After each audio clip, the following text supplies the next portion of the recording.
Hello, everyone. Before you listen to today's episode, I just wanted to let you know that we had a bit of an audio problem during today's episode. You can hear that the gain on my microphone was way too high. It's still listenable, and I think it's still okay, but I've since kind of fixed the problem. Unfortunately, we're still kind of working with the audio that we had from last week, so it is the way that it is. So I hope that's not too big of an issue, and that you guys enjoy the episode. Last time on Latent Legends. Okay, you're going into the sewers. As you come past it now, the stone wall seems to be missing. Secrets. Let's head down. Up front, Giovanni. You enter a room with a large pool in the middle of it. Behind you comes a crashing noise, and you find that the way back is now blocked by a steel door. What? Can I push it down? You push the switch down. You notice that the clocks that are over top of the doors glow a bright arcane blue. Oh, shit. 20, 19, 18. Counting down, guys. Val presses the button, and before he does, you each put each of your hands by the door. Just as the door hits 4 seconds, you feel a slight movement. 0. The door starts to lift, but it's not high enough. You can't fit through. And then the lights reset. The doors open on both sides. Huh. Well, that was not nuts. Let's get out of here and never tell anybody that we got stuck in this trap. And bathed in the pool. And drank bleach. It's not bleach. As you approach the end of the hall, there is an opening. Along the frame, it bears symbols that appear and then crack and float off of cobblestones and flow into the opening where they fade. A figure appears in the doorway and steps past it and towards you.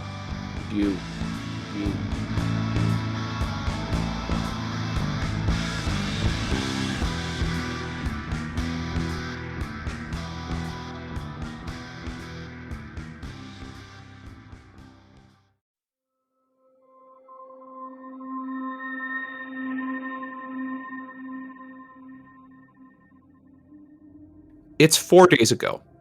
You haven't received your first assignment yet, and the twists, turns, and smells of the sewer are far from your awareness.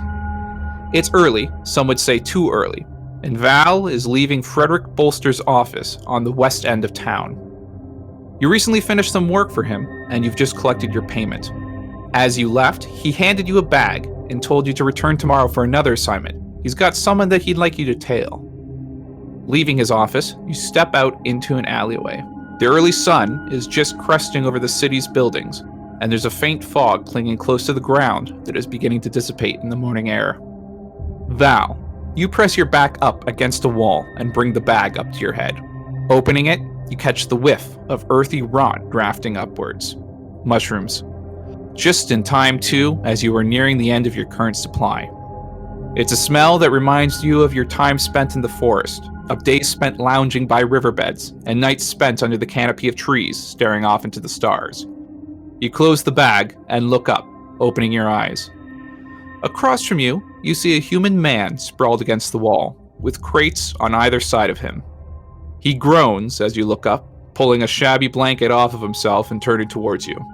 It's Trevor, a local vagrant that you've seen a few times and shared a few words with. He's a run-down older man who, according to your understanding of a human's lifespan, is in the later years of his life, 60 or so by human standards. He looks up at you. Morning, Val. Back from a Bolster job? You know it, man. What do you have to do this time?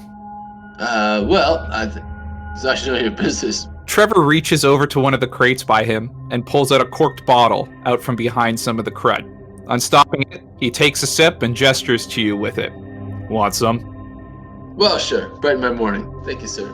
It's kind of a very, very dark beer. And it's not carbonated. It's long kind of lost any carbonation it once had. But, it's a nice kind of refreshing and takes a little bit of the edge off to start your day. All right. He pay you in mushrooms again? The finest. One of these days, we're gonna get off of these chains, Val. We're gonna get out of them. He takes a sip from the bottle, some of the liquid spilling and dripping down his chest. Would you mind sharing one or two with me just to get my day started? Sure, friend. You've been a good sport. Thanks, Val. Thanks. Hey, before you leave, there's some street word that might interest you. A few of us have stopped showing up.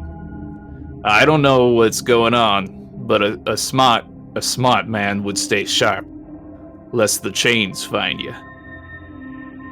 The mushrooms, or drink, begin to take hold of Trevor. His body begins to relax as he leans back against the alley wall.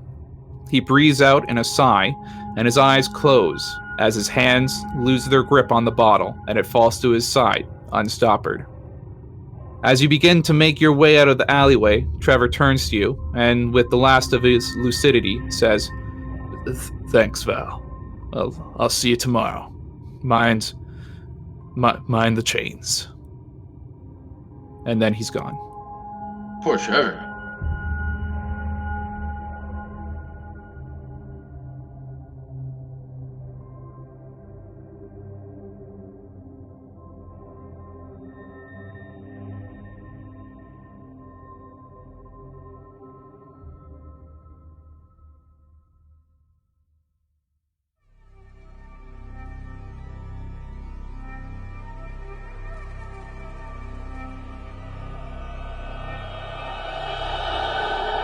You're in the sewers now, approaching the end of a long hallway where flakes of runes peel off the wall and float towards the exit.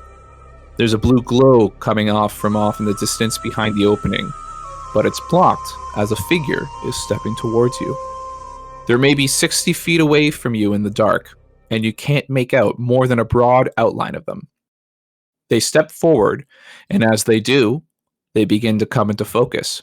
What you thought might be a large man slowly begins to take shape in your vision. You can see that they're not standing as tall as you thought they might be. Instead, they're rather stooped and placing a good deal of their weight on a staff. They cautiously step towards you, using the staff as a gondolier might to move forward. They stop, maybe 40 feet away from you. Then they speak out. Their voice is quiet, but carries the distance. "Have you come to kill me?" Perhaps. I recognize the voice. No, you don't. This is a new voice to you. I'm gonna hold an action. All right, Mordecai, what would you like to do? If this figure makes any sort of attack move against Giovanni or Val, I'd like to hold Firebolt. Now, are you doing this subtly, or are you powering it up? Oh, I'm powering it up. Like he's gonna brace his right arm, and he's kind of holding his thumb and his middle finger together, like at a match. Okay, so you're not hiding this from this person as they step forward towards you, so they can obviously see it? Yeah. Okay. Would you do us harm, sir? Well, that would depend. Who are you? Fair question. Why are you in the sewer?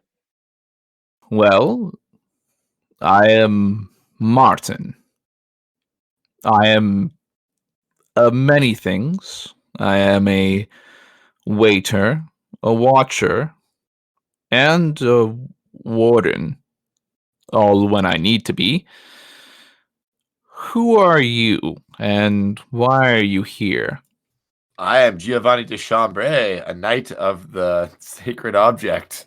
We are here to cleanse the sewer of any foul evil that may be lurking within. Yeah, and I'm Mordecai, and pointy ears to my left here. This is Valerie. I'm sorry, Val. You say you're here to cleanse the sewers. What do you mean by that? Work for the city guard. Ah, I see. So they step closer to you, coming into the line of your light. Much of their face is covered with shadow, though Val, you more than others, can make out from the dim glow of the runes that this appears to be a human man. Judging by the wrinkles on his face and the faint color of his hair, you might think that this man is in the later years of his life, perhaps 70 or 80. He's thinning, pale, and dressed like many of the vagrants that you've seen in the city. His clothes are dirty, long, and they drift close to the floor. Though I should mention again that he is still holding a staff, almost like it's between you and him. But he does step closer to you. Sir Warden, what are you doing in these sewers? Well, I've been here a long time. You shouldn't be here, though. I suggest that you... The man pauses as his gaze drifts past you, down the hall, and out of the dim glow of the hallway. His face becomes a stony mask. It would appear that it's too late for that now. You'll need to follow me. There will be time for questions later. Why the rush? This place is no longer safe. Why? There will be time to discuss things later. I suggest that you follow me quickly now down this hall. Can I roll intimidation? Yeah. I was gonna say, could I roll a perception to see if we can hear anything coming? Let's do Giovanni first because he's kind of in the conversation. Giovanni, what do you got for me? Intimidation. Normal roll. 17. Nice. Sorry, let me rephrase that. Why must we follow you? I can see that you're not here to play games. Things are about to become very dangerous in this room now if you don't follow me. And I don't believe it's a danger that some city guard are ready for. Fair enough. You almost got killed by some rat people. Yes. So Mordecai, what did you roll for perception? Got a 10. Is Mordecai the only one that's going to be rolling perception? Yeah, I'm satisfied. I feel like the second he said that this room was no longer safe, I immediately got skittish and started looking around and listening for other things. I believe he's referring to the clock room that we just left. All right, so you start to follow him then? Yeah. Yeah. Warily. So you begin to follow him down the hallway here.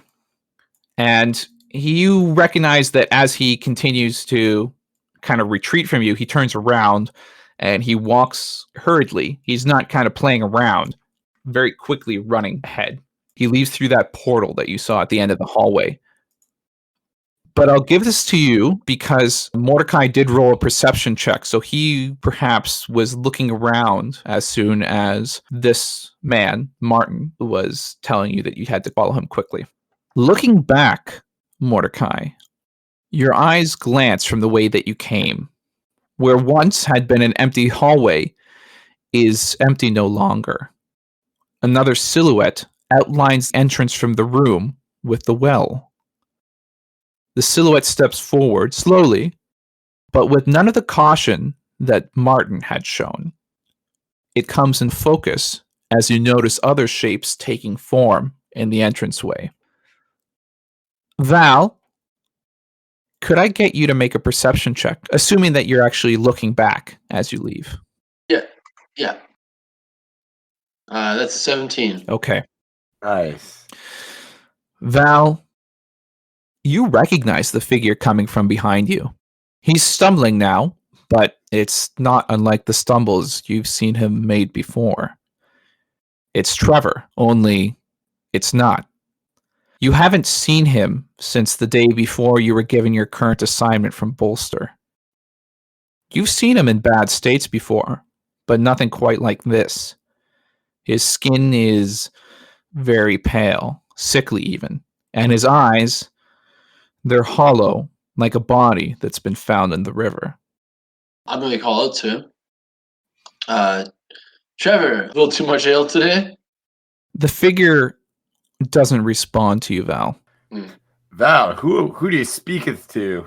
Trevor, this man is Trevor. I know him as just a local friend of mine. We've shared ale on many occasions.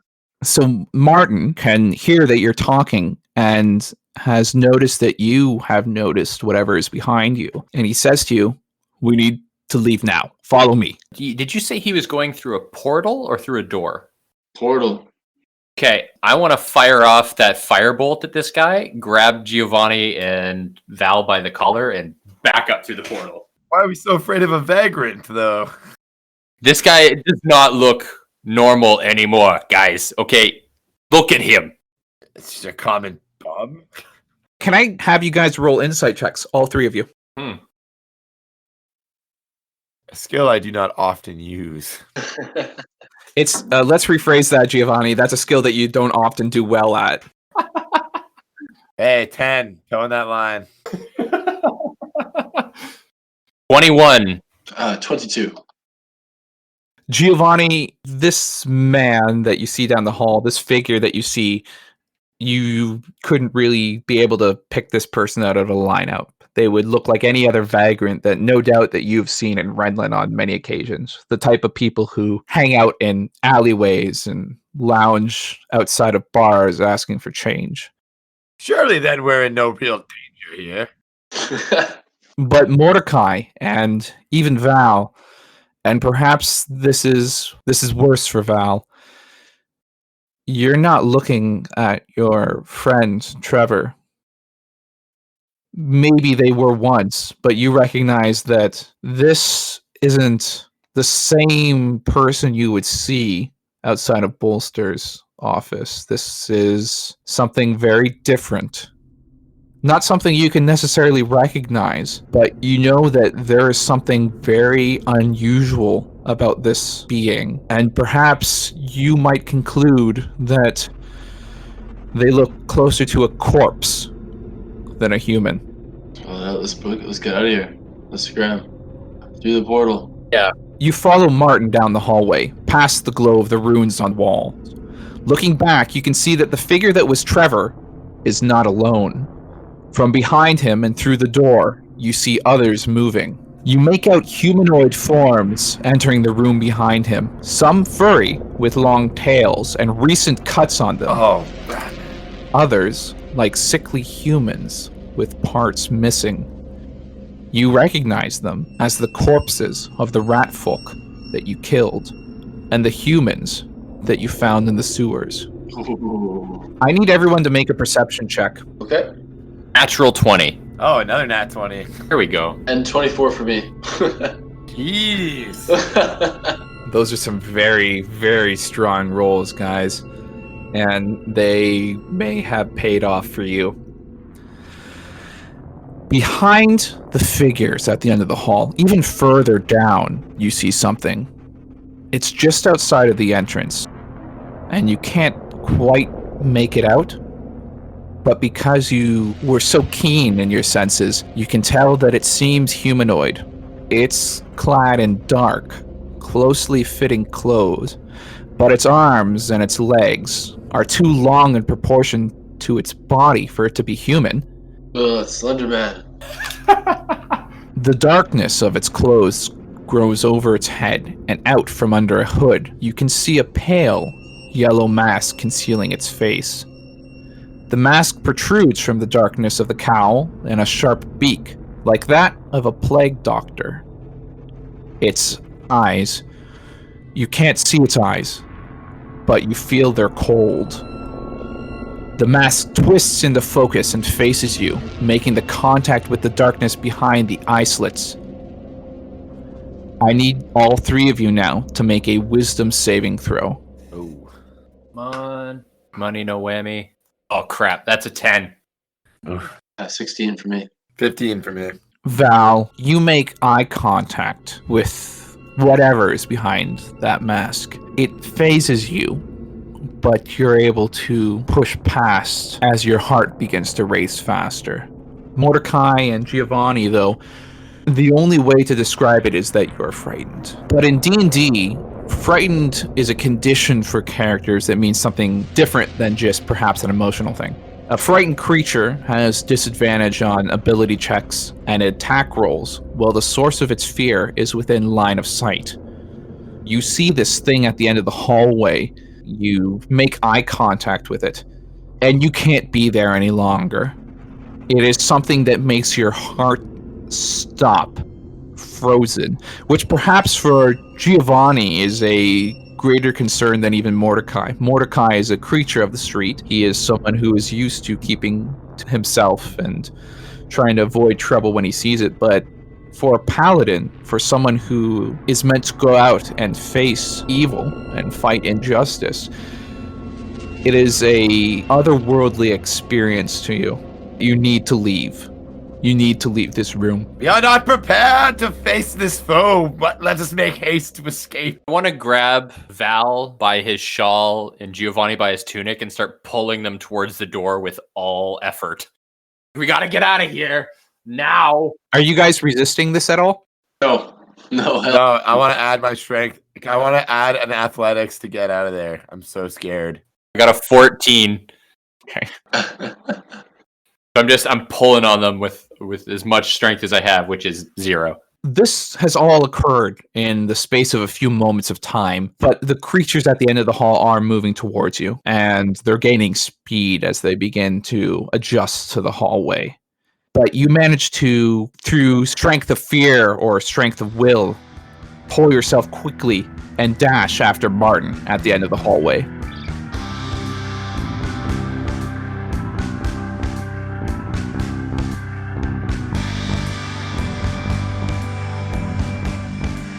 Hello everyone, sorry to interrupt the action, but I just have a few announcements to make. First, sorry for the audio quality from my mic. I did my best to clean it up, and it shouldn't be a problem in the future. I just hope that it's not too distracting from the story right now. A few people have been asking about some of the programs that we use for recording and playing the game, and I thought I'd mention them here in case anyone wants to look into them. For recording, we primarily record in Discord using a program called Craig. Yeah, it's called Craig, to record our audio.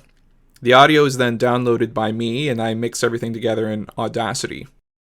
Most of the music is written by John, but there are a few cases, such as some of the creepy music that I included in this episode, where I use some royalty-free stuff that Brendan sent me. Additionally, for playing the game, we primarily use Roll20 for creating a visual that the guys see during gameplay. There's a bit of a learning curve to playing in Roll20, but I found that it works really well for having multiple maps and keeping track of players' info. If you're a DM, I recommend checking it out for your own gameplay. Despite this, I know that the guys have also built their characters in D&D Beyond. It's a really good site for building player characters in D&D, and I recommend it to anyone who hasn't played before, as it helps simplify a lot of the complicated bits into an easy-to-use graphic user interface. It's also worth mentioning that all of these programs are free and easy to use. We're not sponsored by any of these companies, so it's just my honest opinion that you should use them if you can. That being said, if they ever did sponsor us, and boy would it be nice if they do, I'll let you know. I'm sure that they'll also provide me with a much more professional script than what I've mocked up here for my in-game announcements. If you're interested in becoming a character in Leighton Legends, please like and share this podcast on Facebook, Twitter, or Instagram with the hashtag LateandLegends, lowercase, all one word. You can tell we haven't had a lot of new characters in the last episode. It was mostly Ratfolk, and I didn't want to use listeners' names for those. But I do have a lot of characters coming up, so lots of names will be needed. Please share this podcast, and you might find yourself in the adventure. I'm also going to be taking items for the Garrison Storehouse. You might remember in episode 3, the guys were skimming through a bunch of junk that Nathan, the storehouse clerk, had. I want to get a list of listener-generated items going that the guys can look through and buy. If you've got a good idea for a piece of armor, weapon, tool, or the like, send an email to lateandlegends@outlook.com with the item name, a description of it, and maybe some stats.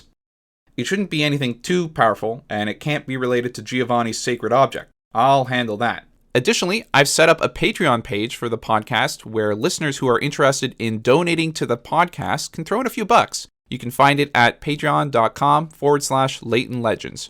There's no pressure to do so, but there are a few perks that you can get by donating, besides just a general feeling of warmth and satisfaction knowing that you helped a bunch of poor podcast fantasy actors, writers, people. Yeah. For $3 a month, we'll include your name in a patron shoutout at the end of each episode. For $5 a month, you get early access to the episodes before they even come out, as well as the patron shoutout. Everyone out here on the internet is suckers, waiting until Wednesday to get their Leighton Legends fix. But you don't have to do that. You'll get access to each episode sometimes several days before they're supposed to come out. And for $15 a month, not only will you get the patron shoutout, not only will you get early access to all of the episodes, but we'll also provide you a one-time fan message. You know this spot here, right here in the middle of the episode where I make announcements? You could have your very own message, assuming it's nothing really rude. I'm happy to do that for you, or I could even strong-arm one of the other guys into doing it. Whatever you want. You've earned it. There's no pressure to stick around if you don't want to, and you can cancel your patronage whenever you'd like. So that's it for announcements. Let's get back into the action.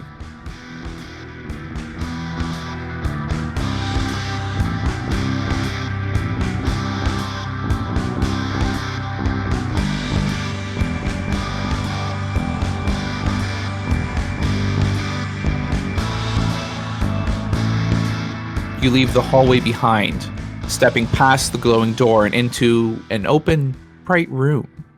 At first, you're blinded, but then slowly your senses return to you. The first thing you notice is the smell has changed.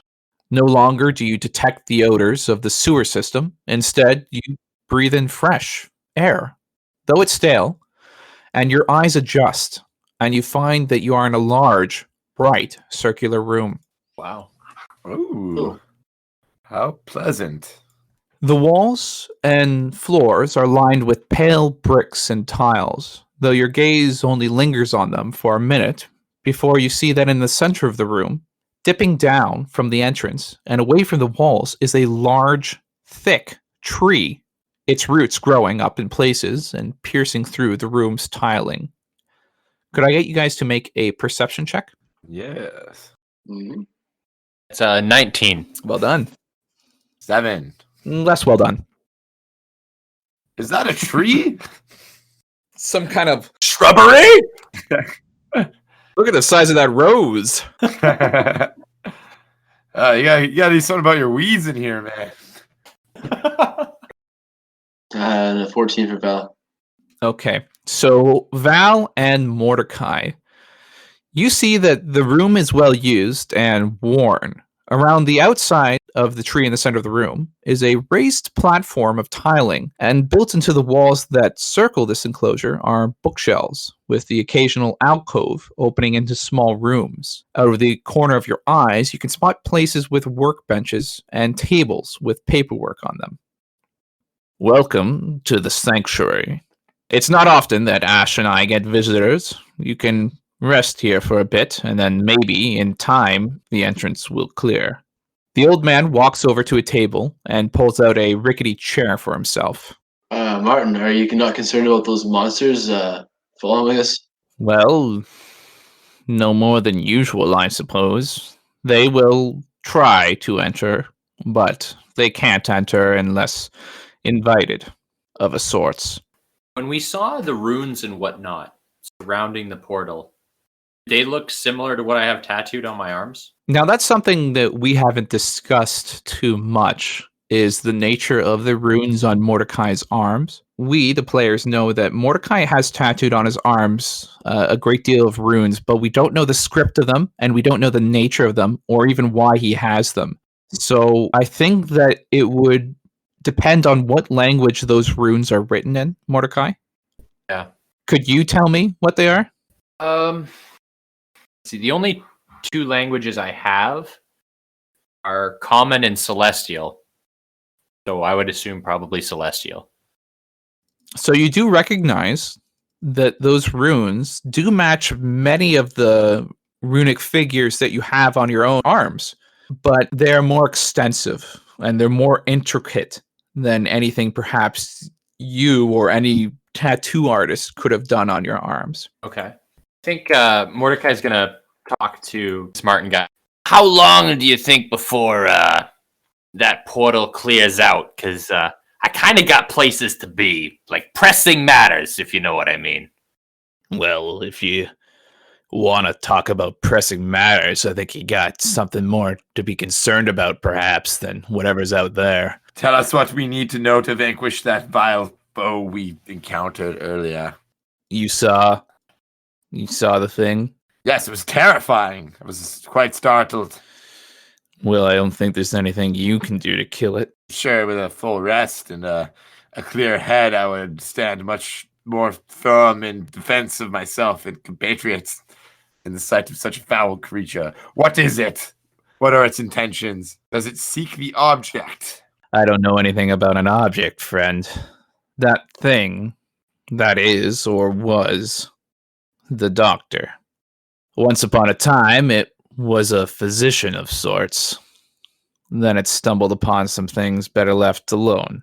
Now, it's a lich of sorts. Could I get you guys to make an Arcana check? Definitely. I would love nothing more. This is to determine if you know even what a lich is. 13 for Mordecai. 14. Giovanni might be willfully ignorant, although he really should. Like I set this world up, is that the great evils of the past are kind of gone, right? Yeah. Oh, that's right. That's right. Sorry. So it might be that this is something that you just haven't experienced before. I rolled 20. Holy cow. Val has. So Val, you rolled a 20. And perhaps this is because you belong to a race of peoples that have been longer on this world. But you recognize the name Lich. And you know that it is a creature of an arcane nature. It's a magic, a type of magic that is not often discussed in polite society. Martin continues to speak. You may not know what a lich is, but I'll try and give you the quick run through. A lich is a universally evil form of undead spellcaster of great power. They are intelligent, and they are mad. A lich typically forms when a magic user binds their spirit with pure arcane power in an effort to tap into raw magic. In doing so, they shed their physical form, but the process is costly, and the magician pays a heavy price. They can no longer die, but they have lost any humanity that they once had. Above all else, they are more dangerous than anything I suspect you have ever seen. You're darn right about that. Oh, that sounds bad. I mean, this doctor's way too good at his job. He's bringing the dead back, man. Martin actually kind of laughs at that. Yeah, I suppose that you could say that, but it's not something that I take too kindly to, and certainly not something Ash takes too kindly to. Please tell me, how do we harm it? Garlic, silver, lavender, hemlock? Fire. Fire? Fire's a good go-to. Lavender. Maybe. No, there's nothing you can do. Maybe. Do you want to know where you are? Do you want to know really what that was? Truly? I assume the resting place of some evil, terrible lich thing, whatever that really is. I'm sorry, it's very hard to pay attention. You said a lot of menacing things in a row, and I kind of latched on to arcane power, and this is very scary. You liched onto. Who's this other person you keep referring to? Yes, Ash. Where's this ash Where's this person? Ash, sir? Is it your tree? Is your tree a friend? Is it an ash tree? I suppose it's been a while since I've talked about Ash. Could I get you guys to roll a investigation check? And it's an investigation check on the tree. Of course. Ugh. A 16 for Mordecai. 10 for Giovanni. 18 for Val. So this is information you all actually get. Giovanni just narrowly getting through. So Martin is kind of looking over at the tree after you ask him who Ash is, and your gaze lingers over there. You can tell that this is an old oak tree, and perhaps this goes to Val first, as he has a lot of experience with hanging out in the forest, and he knows many of the trees and all of their various breeds. And you can tell that this is an oak tree. Its trunk grows out of the tiling in the center of the room, and centuries of growth having pushed those tiles to the side. In terms of its size, you might conclude that this tree is the size of a large house, much larger than you've seen many trees, and its branches reach up into the ceiling of the room towards a light that you can't quite make out. It's about 6 stories high. Val, this is something that you pick up on that the others don't. You can tell that beyond its size, it's not a normal tree. Perhaps you might even think that there is something otherworldly about it. but you have a difficult time pinpointing what makes it otherworldly.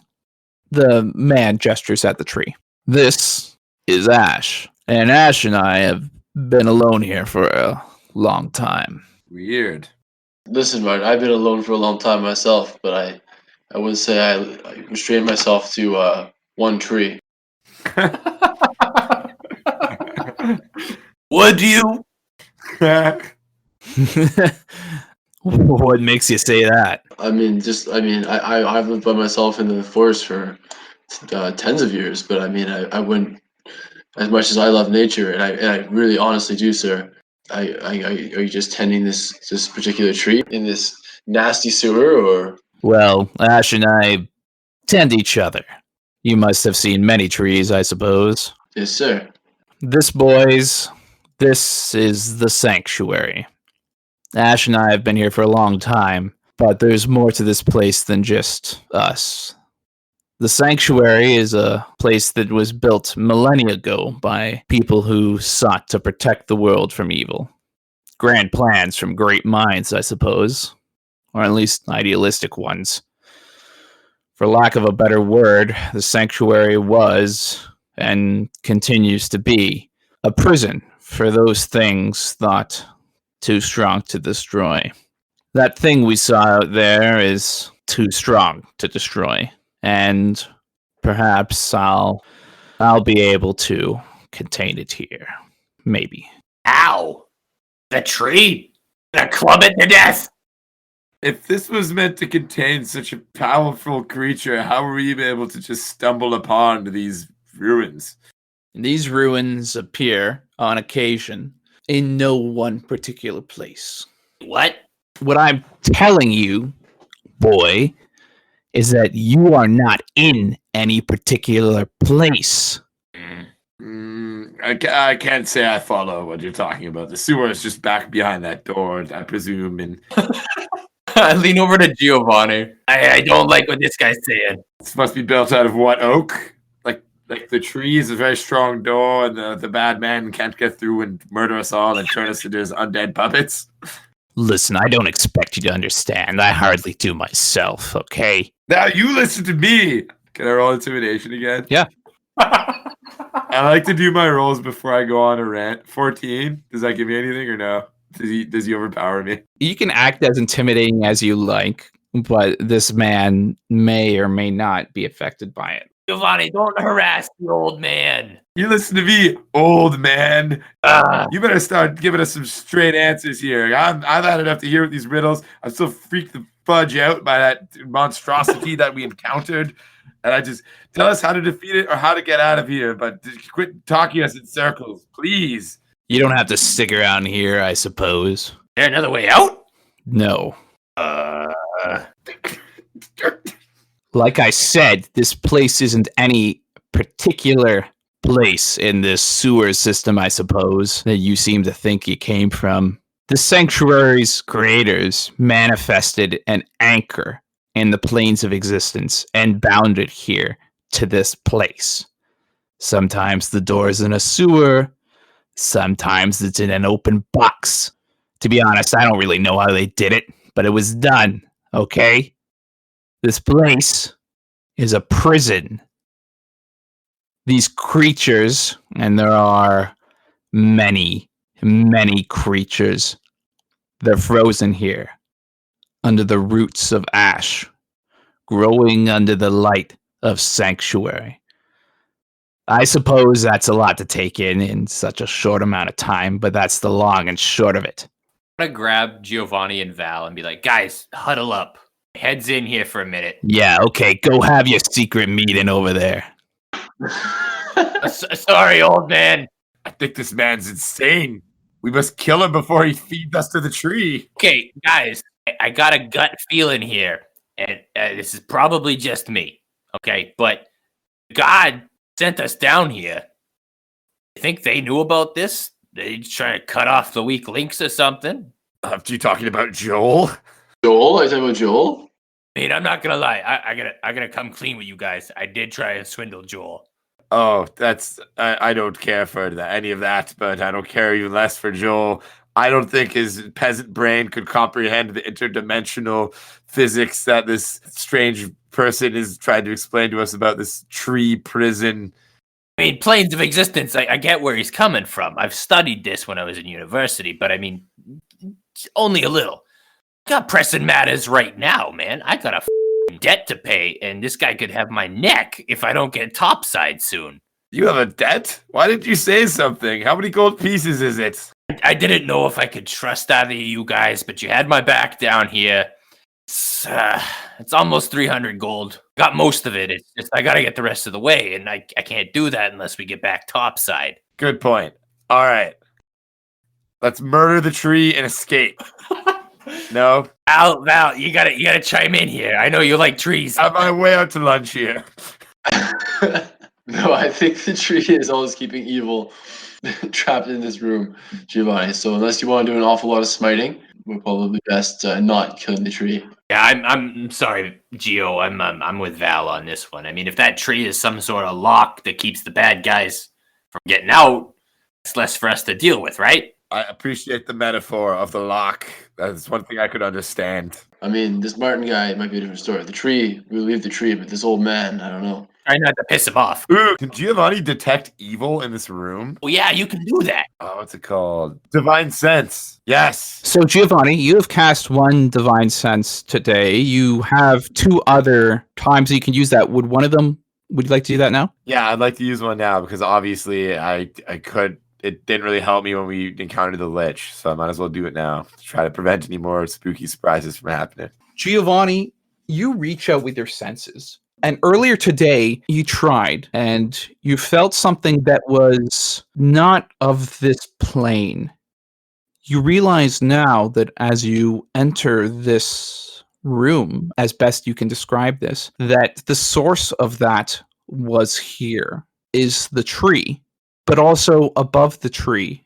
It's almost like there's a symbiotic relationship between the tree and some light that is coming down from above it. And you can sense that this is not an evil thing. Though otherworldly and perhaps frightening to see, you know that this is something that is not evil. But, Giovanni, you also sense something below, something underneath you. And it's like a cavern of awareness constantly stretching onwards and onwards. And you know that that is a source of great evil and pain and suffering, the likes of which you have never experienced before. And nor shall I plan to. We must take haste. And also you can sense that there is no evil that is coming from this Martin fellow, but that's about as much as you can tell. Seems to be a straight shooter. All right. That was my greatest fear, was that Martin would turn out to be a real bad dude and really gum up the works for us here. So now that I know Martin's a straight shooter, I kind of want to apologize to him. Is he available? Martin is just sitting at his desk, like over there, and he watched you guys walk away. He's like, "See ya, I guess. Just hang out over there. Don't go out the front door." Did he observe me go into my holy trance? So there was a moment where you kind of turned away from Val and Mordecai, and you were kind of looking around the room. You closed your eyes and opened them in kind of like a moment of meditation, and your gaze lingered on the tree and the light above it, and then below it. And when you looked back up, you looked over at Martin, and Martin was looking right back at you for what you suspect was the whole time. Well, Martin, I fear I may have falsely judged you earlier. I'm just quite exhausted from fighting ratmen and running away from liches, and I just need some answers. What must we do to get back to our plane, or vanquish the evil, or what would you have us do? Well, there's not much that I really want from you, but the way leaving right now is not clear. We will have to wait for whatever it is that's out there to clear. At which point you can leave, I suppose. That's good news, at least. Any idea how long that might take? Mordecai is certainly time bound. Little bit. We're expected to report back to Joel. Or else they'll send other people into these sewers. Well, I could be a minute, could be an hour, could be a week. A week? I wouldn't be too upset about that if I were you. Are you implying I don't have more important things to do with my time?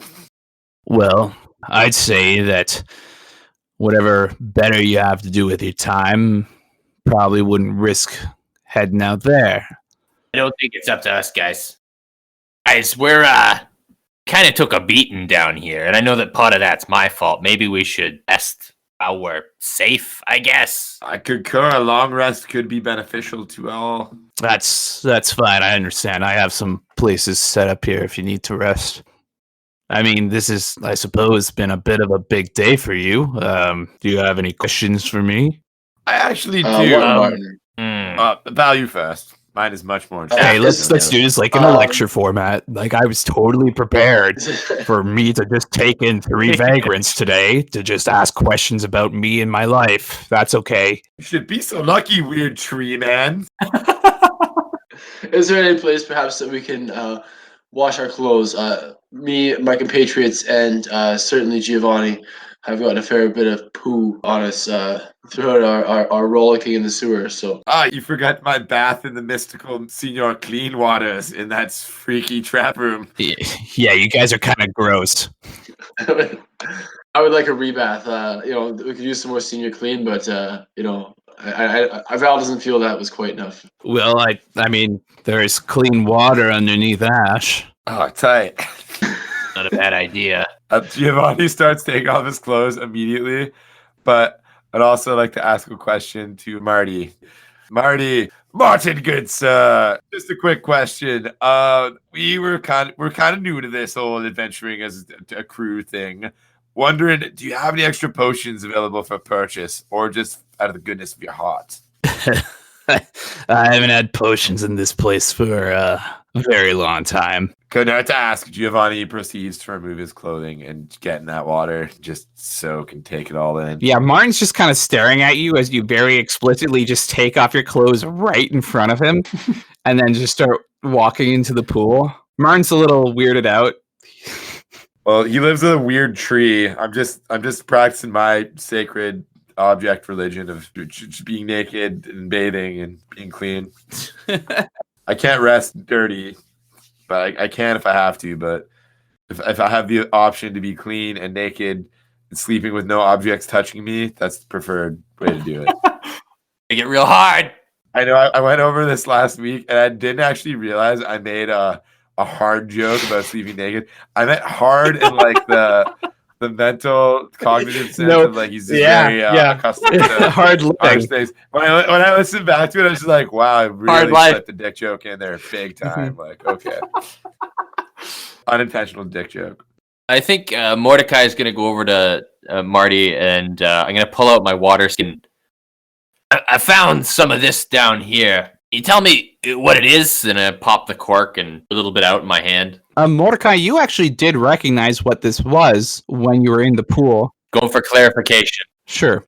Martin kind of looks at this puddle that is forming in your hands, and you can tell that it's not quite like normal water. It's almost closer to like not necessarily an oil, but it's very much adhering to itself and kind of rolling around your hand without leaving a residue.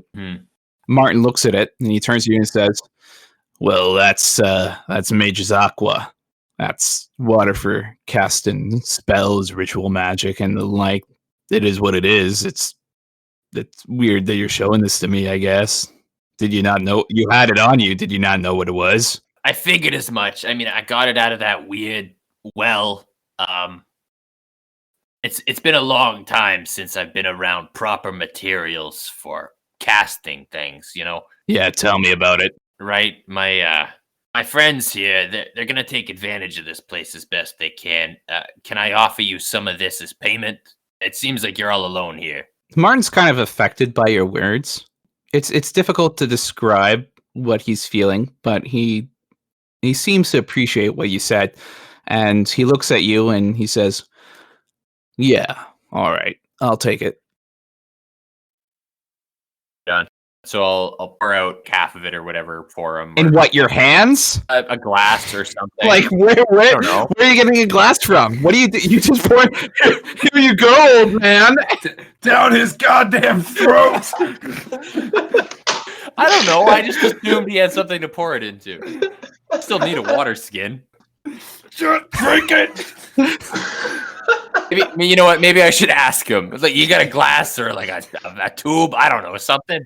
Chug. Yeah, like half a coconut or. Yeah, all right. And Martin turns away from you and he goes over to his desk. And behind the desk, there are a number of bookshelves. As you've already recognized, a lot of this room, there are a lot of bookshelves around the place. Some of them are full and others are quite empty. But you can see that one of them has a number of vials on it. And so he picks one up that is clearly empty, along with everything else that is on that shelf, quite empty.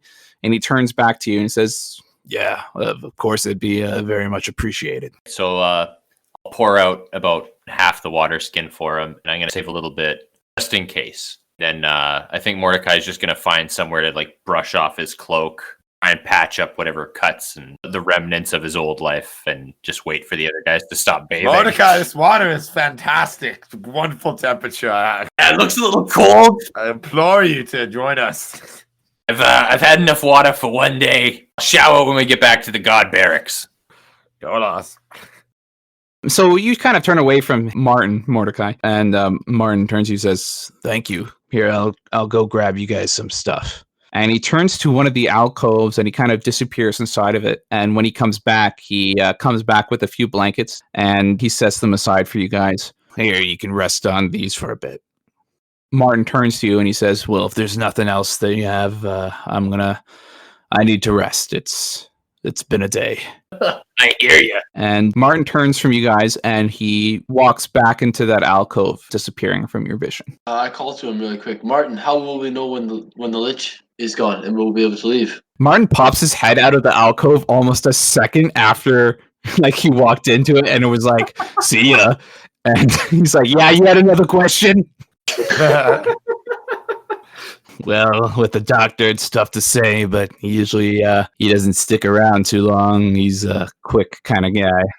You must be able to detect his presence then. You'll notify us as soon as we're able to leave?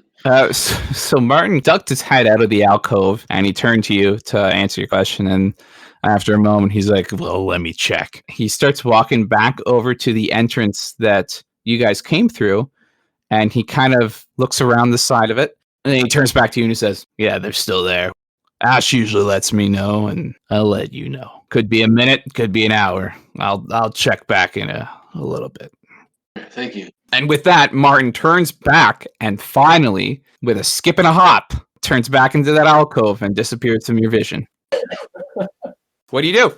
Mordecai's going to lay down and try and get some rest. Val, having scrubbed any poo off of his gear and his clothes and himself, is going to lay down as well. Giovanni's going to kind of air dry a little bit. He's going to walk around and freak everyone out because he's a weirdo like that. And then he's going to like find a nice little spot to just like lay down and dream of objects, sacred or not. Yeah, all different types of objects. Some sacred, some regular. Sorry, Just normal object. Hard objects. Just like, no, I say that. It's not all sexual, Giovanni. You know, it's just because he oozes that raw sexuality doesn't mean he dreams about it. You know, maybe it's a coping mechanism for something he lacks or something he desires. You know, he's a complicated guy. I imagine that Giovanni, sexuality just comes very naturally to him. He's not a sexual guy. He's just sexual from other people's perspectives, right? I tried to make the most basic, like easy character I could think of. Just paladin, and it'll just be a normal paladin and stuff. But he just keeps developing these personality traits and layers. It's wonderful. Would you say his sexuality is objective? That depends. It depends on who you're asking. Well, it depends on what the object is. And with that, the three of you drift off to sleep under the arms of Ash and in your warm wool blankets as darkness takes hold of you.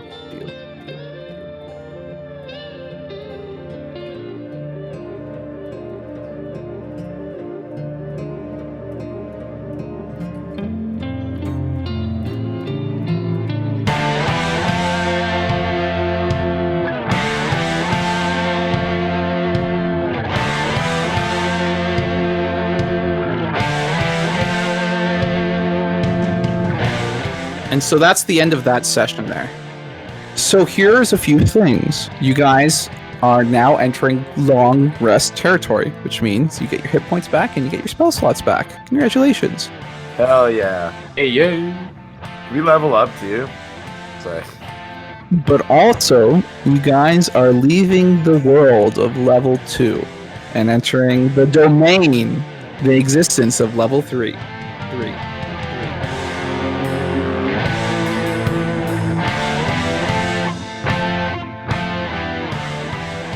Thank you, everyone, for listening to our podcast. The next part will be coming out next week, and I plan on sticking to a weekly schedule where episodes will be released every Wednesday mid-morning.